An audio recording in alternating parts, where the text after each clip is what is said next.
Mistress who gave Henry VIII a son, but he threw her away. England finally had what it had prayed for. A healthy boy. An heir. But the woman who gave birth to him did not become a queen. She did not stand beside the king. She did not appear in public celebrations. She disappeared. History tells us Henry VIII needed a queen to give him a son. But the truth is harder to sit with. The woman who actually succeeded was removed from view, quietly and efficiently, as if success itself had become a problem. Because in Tudor England, giving the king what he wanted was not the same as being allowed to claim it. And the most biologically successful woman of her time would pay for that success by being erased. This is not the story of a mistress. It is the story of what happens when power gets exactly what it needs, and no longer needs you. England finally received the one thing it had demanded for years, a son. Not a promise. Not another pregnancy. A living, healthy boy. But he was not born to the queen. The child who answered Henry VIII's prayers was born to Bessie Blount, a 17-year-old girl, far from public view. There were no court celebrations, no formal announcements, no church bells. The birth did not take place in the open spaces of royal ritual, but in controlled isolation, carefully removed from the eyes of the court. What should have been the most celebrated event in Tudor England was handled as something that needed to be contained. This was not an accident. It was a decision. For years, the dominant narrative had been simple and cruel. The failure to produce a male heir rested on the queen. Catherine of Aragon's body had been scrutinized, whispered about, blamed. Each miscarriage, each stillborn child reinforced the same assumption. The problem, England was told, lay with the wife. And then a son was born. Not through marriage. Not through legitimacy. But through secrecy. Bessie Blount gave Henry VIII what his queen could not. A healthy male child. Biologically, the outcome was undeniable. Yet instead of overturning the logic that had punished Catherine, the court responded by hiding the evidence. The child existed, but the circumstances of his birth were treated as an embarrassment rather than a triumph. The woman who delivered the heir was not elevated. She was removed. This is where the story turns. The birth of this child should have shattered the idea that the queen was solely to blame. Instead, the opposite happened. The event was managed in such a way that the old narrative could survive. The problem was not corrected publicly. It was solved privately. Power adjusted without admitting error. The contradiction is stark. The most desired child in England was born in secrecy.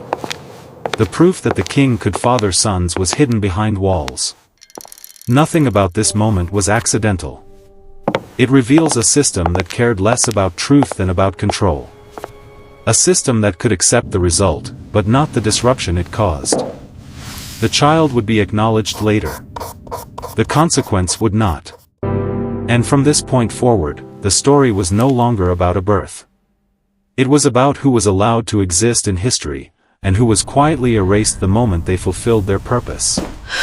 For years, Catherine of Aragon carried the visible weight of failure. Pregnancy after pregnancy ended in miscarriage or stillbirth. Each loss happened in public memory, recorded, discussed, quietly judged. At court, sympathy was thin. Whispers followed her through corridors. The conclusion, repeated often enough to become truth, was simple: the Queen could not give England a son. In Tudor England, a woman's body was never just her own. It was a political instrument. When it failed to deliver the future of the dynasty, it absorbed the blame. Catherine's suffering became evidence. Her losses were read not as tragedy, but as inadequacy. Then Bessie Blount gave birth to a healthy boy. Biologically, the outcome was decisive. There was no ambiguity, no weakness, no loss. The child lived. He thrived. By the brutal standards of the time, this was absolute success. Bessie accomplished what the Queen had been unable to do. And yet nothing changed in her favor. There was no public acknowledgement of achievement. No elevation in status.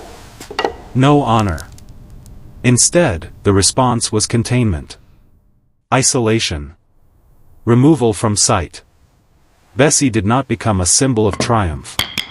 She became a problem to be managed. This contrast is not accidental. It exposes the underlying rule at work. In a system built on hierarchy and legitimacy, success alone was never enough. What mattered was who achieved it, and whether they were permitted to claim it. Catherine's failures were visible because her role required them to be. Bessie's success was hidden because her position made it dangerous. The court could not allow the implication that the Queen's body was not the issue. Acknowledging Bessie openly would have meant admitting that years of blame had been misplaced. So the responsibility remained where it had always been. Catherine continued to bear the narrative burden of failure. Bessie bore the consequences of success. This is the central contradiction. The woman who fulfilled the dynasty's most urgent biological demand was not rewarded, but erased. Her body proved what the king needed to know, and once that proof existed, her presence became unnecessary. In Tudor England, women were not judged by outcomes alone. They were judged by whether power allowed them to stand beside those outcomes. Bessie Blount crossed that line. And for that, her success became her punishment.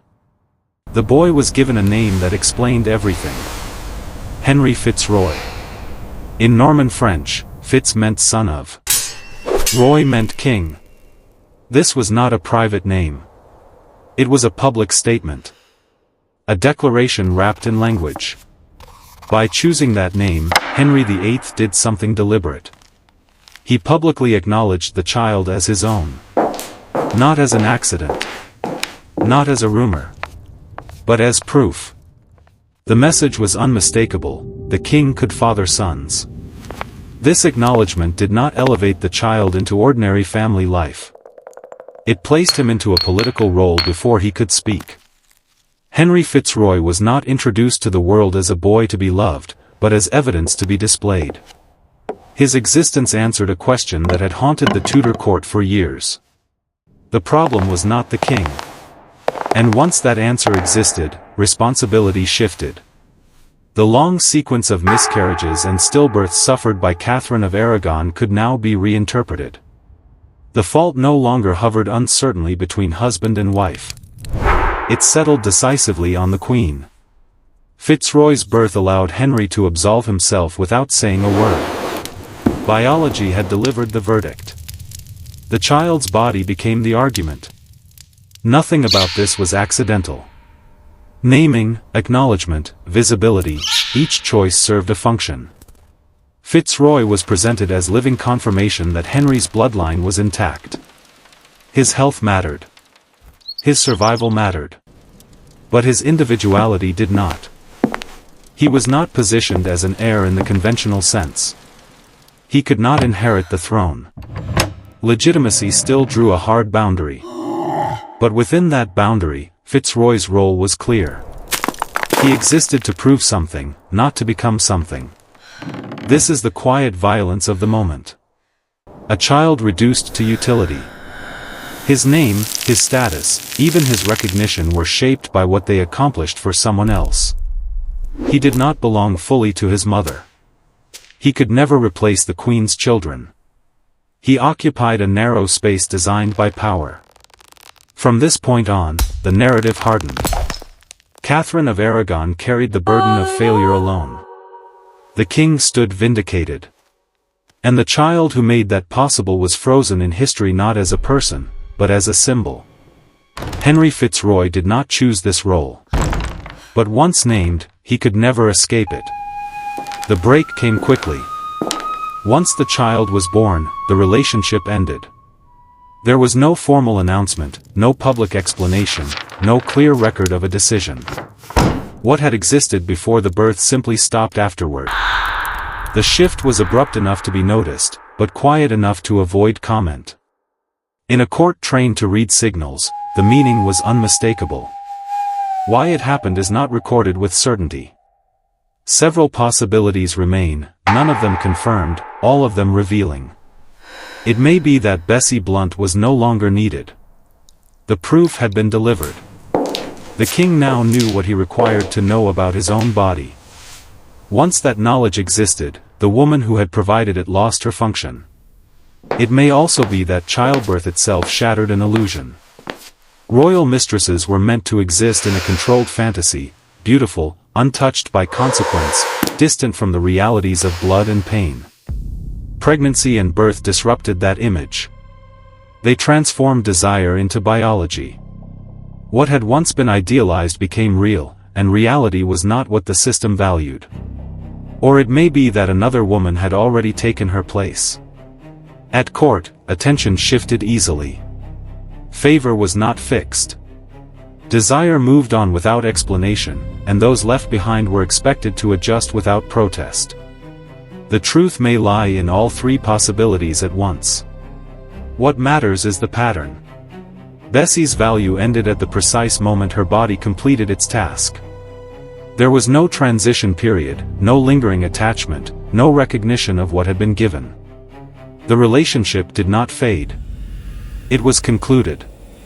This was not cruelty in the emotional sense. It was efficiency. A system closing a chapter as soon as it ceased to be useful. From this point forward, Bessie Blount no longer existed as a figure of interest. She was not elevated, protected, or acknowledged. She was repositioned, quietly and decisively, away from the center of power. In this world, affection did not define worth. Function did. And once that function had been fulfilled, the woman who embodied it became surplus to requirement, living proof that, in Tudor England, a woman's value could end the moment her body finished its work. After the abrupt end of her relationship with the king, Bessie Blount's life was far from hers to control. She was married off in an arranged union to Gilbert Talboys, a man whose family carried a documented history of mental illness. This was no romantic match, no choice of companionship, no discussion or consent. It was a deliberate placement, a form of social containment. The marriage was intended to remove her from the court, to erase her presence from the center of political influence, and to neutralize any lingering threat posed by her connection to Henry VIII. Her son, Henry FitzRoy, remained at court, effectively severed from her maternal care. Though officially acknowledged as the king's son, he became a ward of palace officials, raised according to the needs of the dynasty rather than his mother's affection. Bessie was allowed only brief, tightly controlled visits, the rules strict enough to make any meaningful bond impossible. Every gift she brought, every interaction she was permitted, was framed by surveillance and regulation. This separation highlights a stark truth of Tudor England: the woman who bore the child did not retain the rights or responsibilities of motherhood. Her body had served its purpose, and the social system ensured that her role ended the moment the child's existence fulfilled the king's requirements. Her influence over the boy's upbringing was minimal, reduced to fleeting, symbolic acts rather than real parental authority. Marriage in this context functioned as a mechanism of political and social removal. Bessie was simultaneously punished and controlled. It was not simply about placing her with a husband. It was about defining boundaries, minimizing risk, and reshaping her life so that she could no longer challenge or disrupt the social order. The combination of arranged marriage and the forced separation from her child served both to discipline and to erase her presence from the narrative of courtly influence. The tragedy is layered. She had provided the king with his long-sought male heir, yet she was isolated, monitored, and stripped of her maternal role. Her marriage and the child's custody exemplify the mechanisms by which Tudor power exercised control over women's bodies and lives. Bessie's reproductive success did not translate to agency, authority, or recognition. Her function completed, her personal autonomy and emotional bonds were systematically curtailed. In the end, Bessie's experience illustrates the brutal reality: in the court of Henry VIII, biological contribution did not equal social or maternal claim. Marriage was a tool of exile, and motherhood was a privilege withheld, reserved only for the mechanisms of dynastic preservation rather than the woman who created the life. Henry FitzRoy, the son who had been the living proof of the king's ability to father heirs, died at the age of 17. His death did not come with public mourning or the recognition one might expect for a prince. Instead, the event was handled swiftly, quietly, and with deliberate secrecy. The court moved to ensure that the news did not ripple beyond those who needed to know, as if controlling knowledge of his death was as important as controlling his life. The burial itself was hastened and minimal. There was no public funeral, no display of grief, and no opportunity for formal commemoration. Most significantly, Bessie Blount was expressly forbidden to attend. The mother who had given birth to the king's acknowledged son could not witness the laying of his body to rest.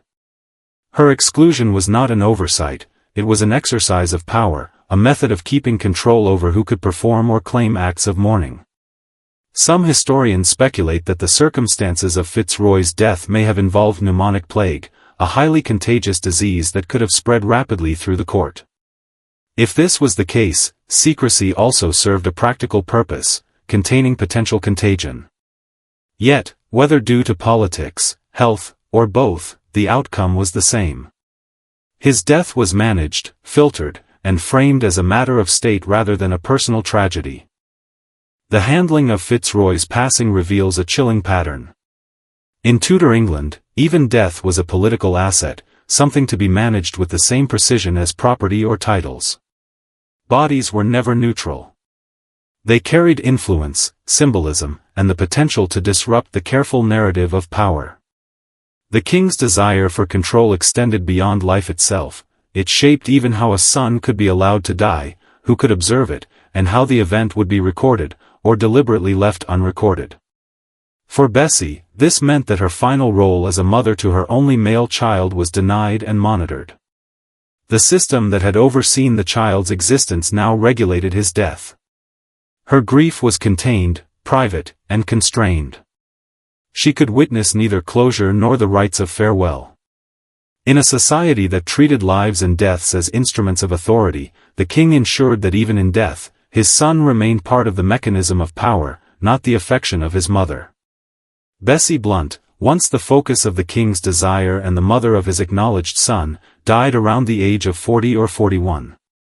The exact circumstances of her death remain uncertain. Some accounts suggest tuberculosis, a disease that claimed many Tudor lives. Others speculate that complications from childbirth or postpartum illness may have played a role.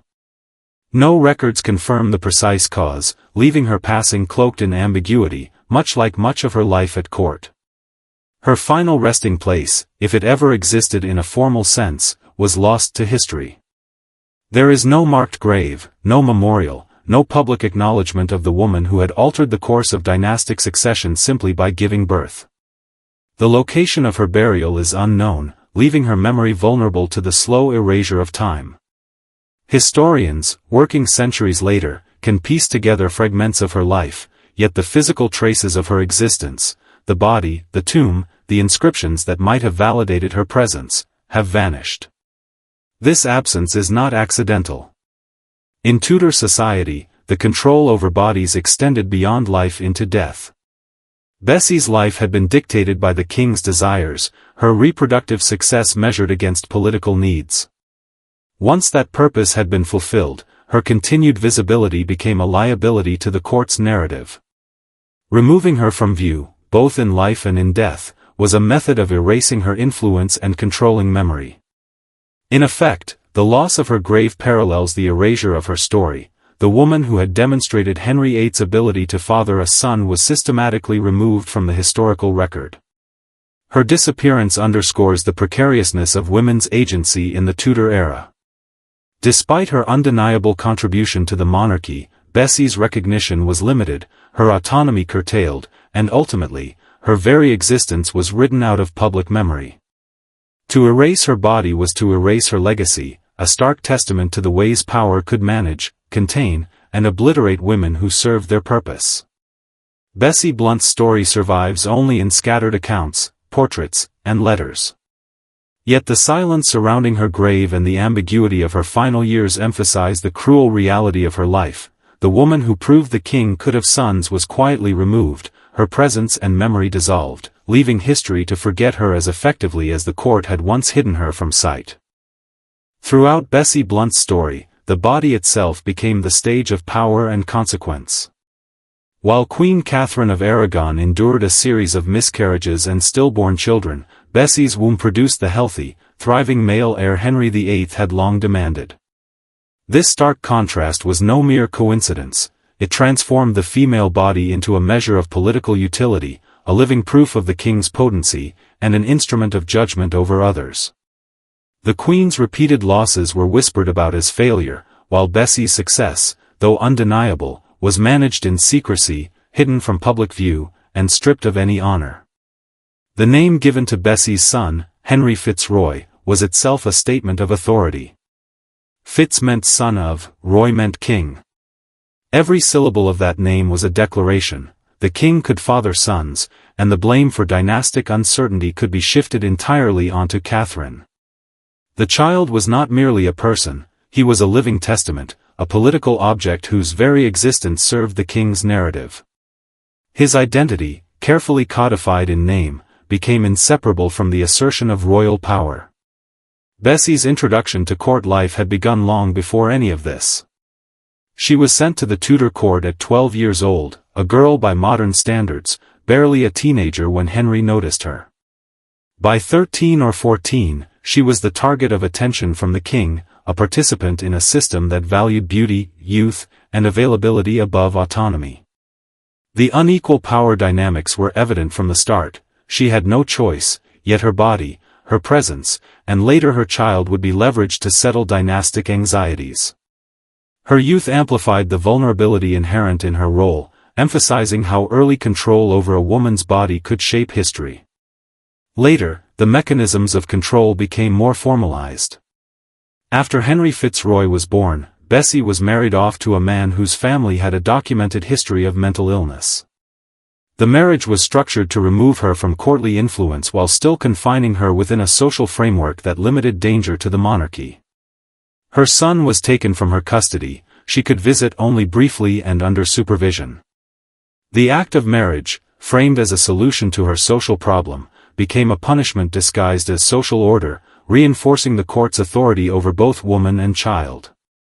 Even death offered no relief from this orchestration. When Henry FitzRoy died at 17, Bessie was forbidden from attending the burial, denied the rituals that might have marked her maternal role. Her grief was contained, made invisible by the demands of political prudence. Later, when Bessie herself died around 40 or 41, her grave was unmarked, lost, and unrecorded. The absence of a memorial was more than mere oversight, it was the continuation of erasure, a deliberate removal from history that mirrored the earlier concealment of her accomplishments. Each of these details, contrasting pregnancies, the declarative name FitzRoy, her early introduction to court, controlled marriage, exclusion from her son's funeral, and unmarked grave, was repeated and reinforced throughout her life story. Together, they create a pattern of power wielded through the body, of success punished, and presence systematically erased. The cumulative effect is haunting. Bessie Blount was biologically victorious, politically instrumental, and yet socially and historically invisible, a figure whose life and achievements were consistently subordinated to the imperatives of Tudor power. In weaving these golden details into the narrative, the story emphasizes a stark reality. In the Tudor court, a woman's body was both the proof and the liability of dynastic ambition. Success brought isolation and control, not recognition. Even in giving birth to a son, Bessie's role was never her own, and history treated her as both necessary and expendable, her memory deliberately muted, echoing the relentless management of power over flesh and life. By the end of her story, Bessie Blount had given Henry VIII the one thing he had sought for years, a son. She had fulfilled the kingdom's desperate desire, she had proven the king's potency, and she had ensured the survival of the Tudor line, at least biologically. Yet in doing so, she became invisible. The court moved on. The Queen bore the public burden of failure. Bessie was sidelined, married off, and stripped of her maternal role. Her child was taken. Her achievements were quietly erased. This is the paradox of Tudor power. The woman who succeeded most spectacularly, who fulfilled the king's deepest desire, was punished most severely. Her body had delivered the result, but her autonomy, her recognition, and her future were systematically denied. Even her son's death was controlled and concealed. Her own death left no trace. No marked grave, no public acknowledgement. Her life had been recorded only in fragments, leaving historians to piece together the story of a girl whose body once shaped the destiny of a kingdom. So, who truly paid the price for the Tudor heir? Was the birth of a healthy boy a reward, or a sentence? How could the one who gave everything, the woman whose body proved the king's power, end up the first to vanish from history? Bessie Blount's story forces us to reconsider what it means to win. In the ruthless world of Henry VIII's court, success did not guarantee protection, recognition, or survival. Sometimes, to achieve what history demanded was to be erased by it. And in that erasure, a question lingers, haunting every record of Tudor England: why is it always the mother of the heir, not the heir itself, who pays the heaviest price?